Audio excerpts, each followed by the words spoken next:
मुंबई में बीएमसी चुनाव से पहले एक आवाज उठ रही है कि मुसलमानों एक हो जाओ, अजान बचाने के लिए एक हो जाओ, लाउड स्पीकर बचाने के लिए एक हो जाओ। आखिर ऐसा करने वाले क्या चाहते हैं? मुंबई से हमारे संवाददाता अंकुर त्यागी की ये रिपोर्ट देखिए।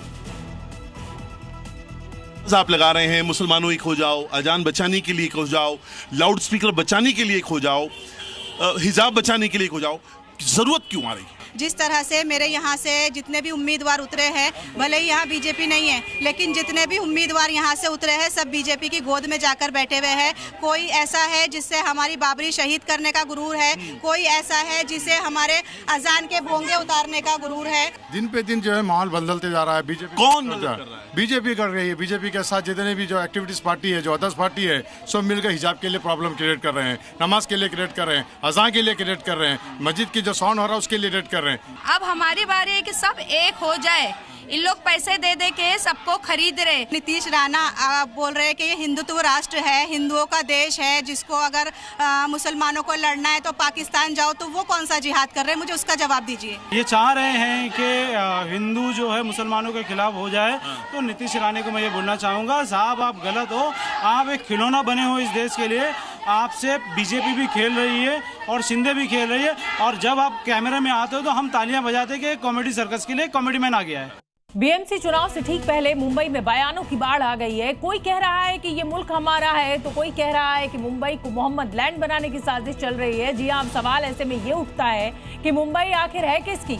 मुंबई किसे एक्सेप्ट करती है और किसे रिजेक्ट? हाँ, ये भी सच है कि चुनावों में हार जीत से मुंबई की किस्मत तय नहीं होती है कि मुंबई किसकी है। मुंबई हर हिंदुस्तानी की है। मैं इस घर का किराएदार नहीं हूं, मैं इस घर का मालिक हूं। जितना ये मुल्क मोदी का है, उतना ही ये मुल्क अकबरुद्दीन ओवैसी का भी है ना? है ना? है ना? डर गए क्या? डर गए क्या? जाने वाले हैं क्या? जालिम के खिलाफ झुक जाएंगे क्या? लुटेरे के सामने झुक जाएंगे क्या? लड़ेंगे लड़ेंगे लड़ेंगे, अपना हक लेके रहेंगे। मुंबई में बीएमसी चुनाव के लिए वोटिंग का काउंटडाउन शुरू हो चुका है और जूनियर ओवैसी यानी अकबरुद्दीन ओवैसी के जहरीले बोल न सिर्फ वायरल हो रहे हैं, बल्कि सवाल भी उठ रहे हैं। आखिर ओवैसी से किसने कहा कि ये मुल्क उनका नहीं है? निशाना सीधा बीजेपी और पीएम मोदी पर है। आखिर मोदी पर सवाल सुर्खियों में बने रहने का सबसे आसान तरीका जो है। सुन ले मोदी भक्तों, सुन लो सुनने वालों, ना मैं अपना कलमा छोड़ने तैयार हूं, ना मैं अपनी कुरान छोड़ने तैयार हूं, ना मैं अपनी शरीयत छोड़ने तैयार हूं, ना मैं अपनी मस्जिद छोड़ने तैयार हूं, ना मैं अपना हिजाब छोड़ने तैयार हूं, ना मैं अपनी बस्ती छोड़ने तैयार हूं, ना ही मैं अपने मुल्क हिंदुस्तान को छोड़ने तैयार हूं। वार जब धमकी भरा हो तो पलटवार भी धमकी वाला ही होगा, और अकबरुद्दीन के ऐसे नफरती बयानों का जवाब आया है मुंबई से। महाराष्ट्र सरकार के मंत्री नितेश राणे ने एक्स पर एक वीडियो पोस्ट कर दावा किया है कि ये मुंबई है, इसे मोहम्मद लैंड नहीं बनने देंगे। ये चुनाव मुंबई को मोहम्मद लैंड बनाने के लिए ये चुनाव लड़ाया जा रहा है। यहाँ वोट जिहाद के माध्यम से मुंबई में इस्लामीकरण करना है।